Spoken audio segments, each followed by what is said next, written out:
Det her punkt har jeg glædet mig meget til, fordi mit studenterpolitiske og uddannelsespolitiske hjerte brænder helt vildt meget for det her.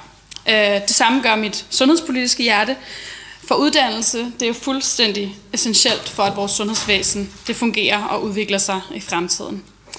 De 4 målsætninger, som er med i strategien, er rigtig gode for, at vi kan sikre kompetente og dygtige medarbejdere på vores arbejdspladser i fremtiden.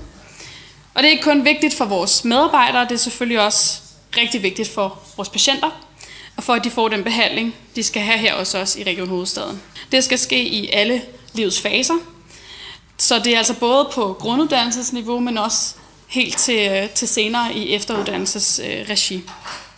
Og uanset hvad, så skal det jo selvfølgelig være i Region Hovedstaden, at det er det bedste sted at lære.